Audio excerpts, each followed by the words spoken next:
Akashvani presents Morning News.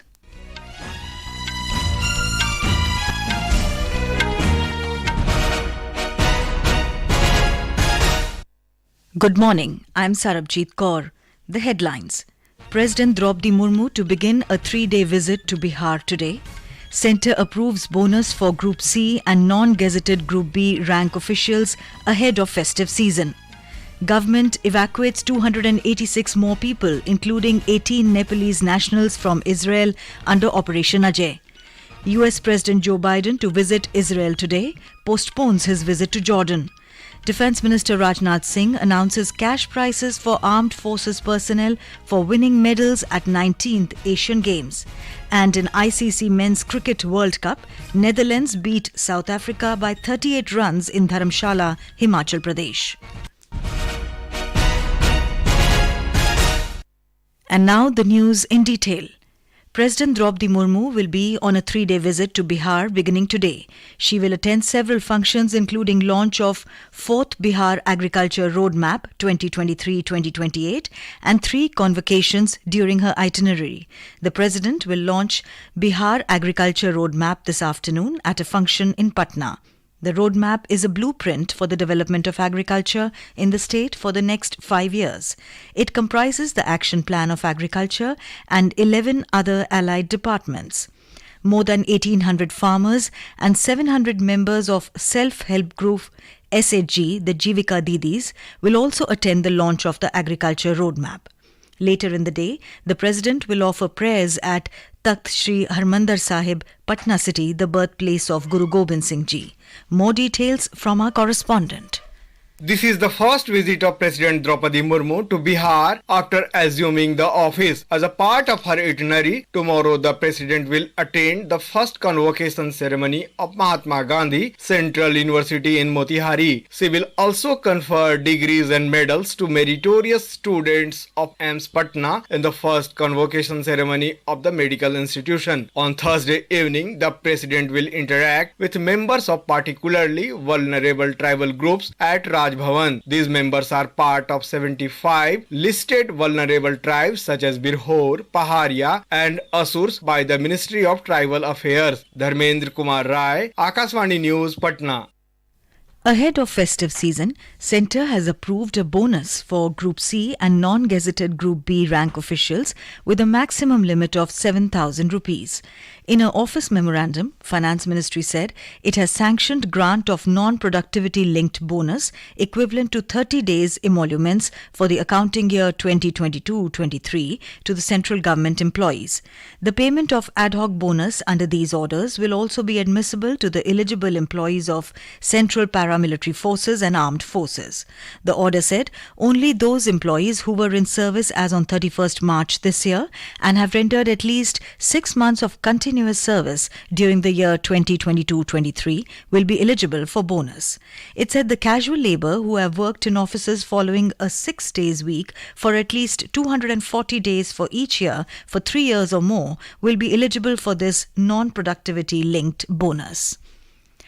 The Supreme Court has refused to tweak the Special Marriage Act to legalize same-sex marriage. The court also refused to strike down Section 4 of the law to allow a non-heterosexual couple to marry under the law.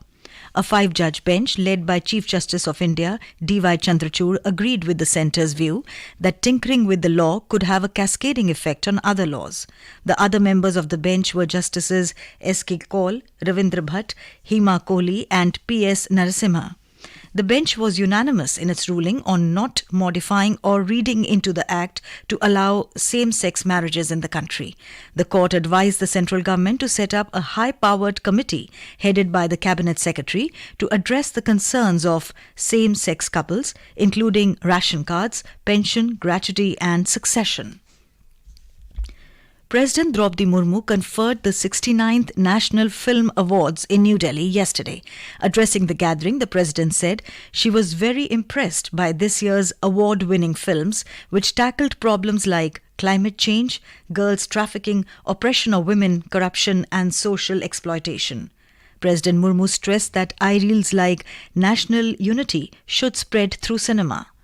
इस पुरस्कार समारोह में हमने भारत की विविधताओं और उनमें निहित एकता का दर्शन किया है। यहाँ उपस्थित प्रतिभाशाली लोगों ने अनेक भाषाओं, क्षेत्रीय विशेषताएं, सामाजिक मान्यताओं, उपलब्धियां और समस्याओं को सार्थक अभिव्यक्ति प्रदान की है।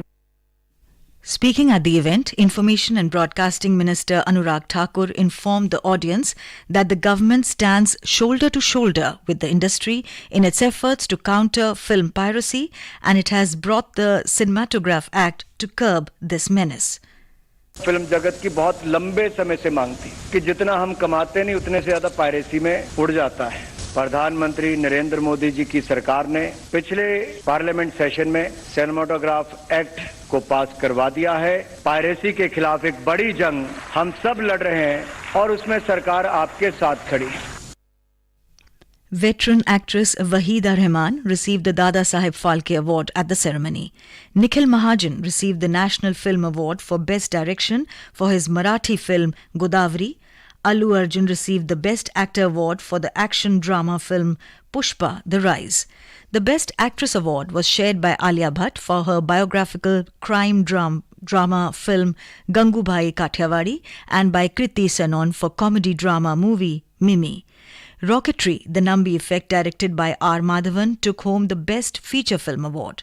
Pallavi Joshi received the Best Supporting Actress Award for Kashmir Files, and Pankaj Tripathi bagged the Best Supporting Actor Award for Mimi. RRR bagged the award for Best Popular Film, providing wholesome entertainment. The Kashmir Files, directed by Vivek Agnihotri, received the Nargis Dutt Award for Best Film on National Integration. Prime Minister Narendra Modi will share his thoughts with the people of the country and abroad in the Mann Ki Baat program on Akashvani at 11 a.m. on 29th of this month.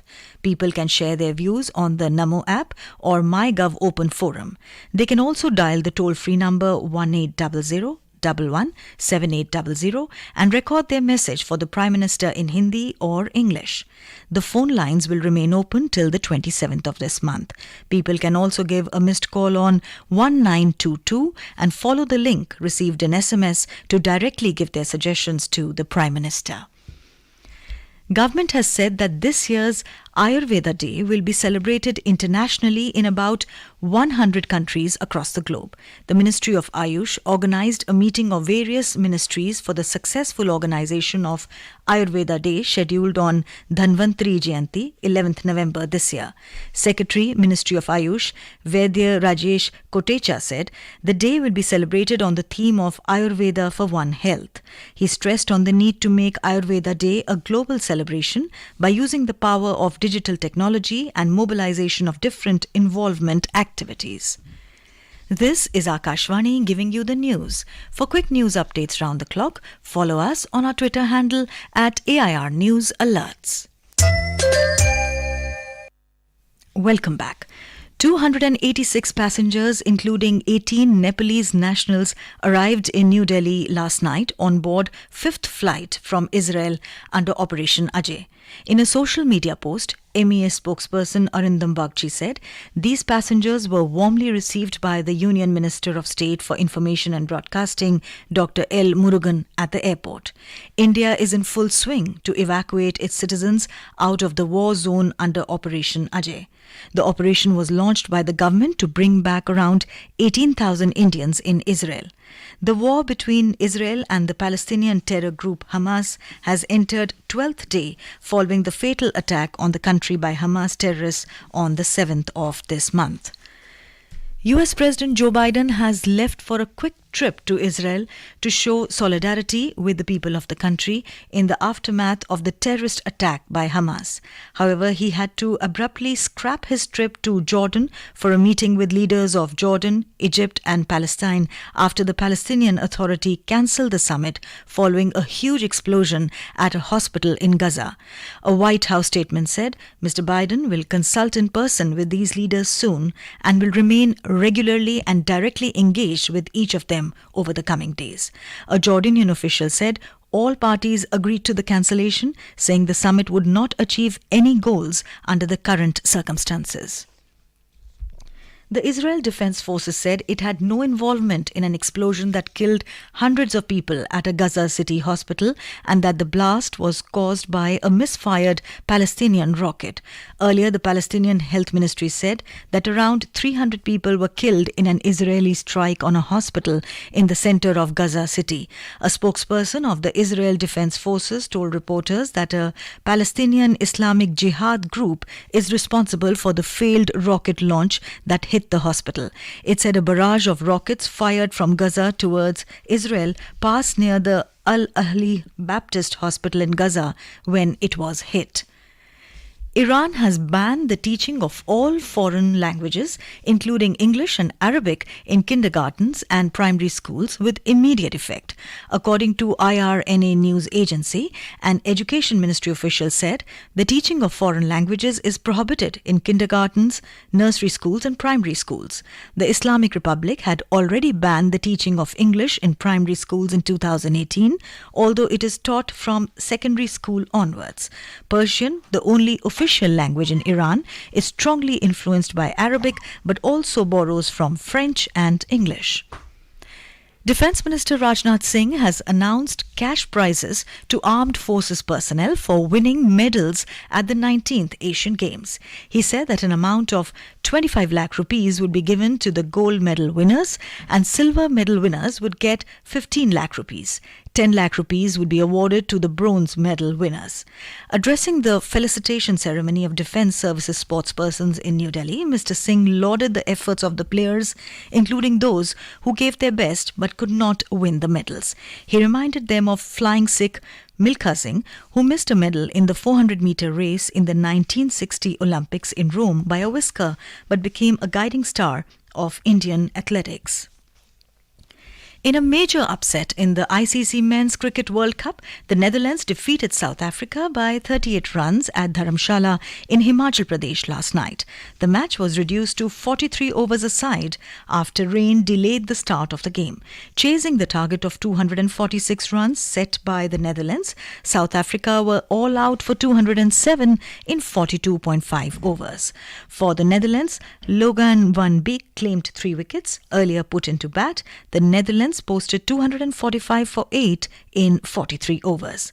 For the Netherlands, Scott Edwards was the highest scorer who remained not out at 78 off 69 balls. Today, New Zealand will take on Afghanistan at M.A. Chithambaram Stadium, Chennai. The match will start at 2 p.m. New Zealand shares the top of the points table with India with 6 points from 3 matches, while Afghanistan has succeeded in only 1 of its 3 matches. On the 4th day of Shardiya Navratri today, goddess Kushmanda, a form of Ma Durga, is being worshipped. She is depicted with 8 arms and is believed to bring prosperity to her devotees. People are celebrating the 9-day festival with great grandeur and enthusiasm. And now for a look at today's newspapers, it's over to Tanvi Khurana. Thank you, Sarabjit. Most newspapers today open with the verdict of Supreme Court refusing to grant legal recognition to same-sex couples. No legal marriage rights for same-sex couples, rules SC, is the opening headline in the Hindustan Times. The Indian Express writes same-sex marriage will have to wait. Chairing a high-level meeting, PM asks scientists to set up Indian space station by 2035, send man to moon by 2040, writes the Statesman. Biden heads for Israel today to show support, informs the Asian Age. And finally, capturing pictures of celebs, stars descend on Capitol as President honors the best of Indian cinema, writes the Times of India. And with that, it's back to you, Sarabjit. Thank you, Tanvi. And now, before we end the bulletin, the headlines once again. President Droupadi Murmu to begin a 3-day visit to Bihar today. Centre approves bonus for Group C and non-gazetted Group B rank officials ahead of festive season. Government evacuates 286 more people, including 18 Nepalese nationals from Israel under Operation Ajay. US President Joe Biden to visit Israel today postpones his visit to Jordan.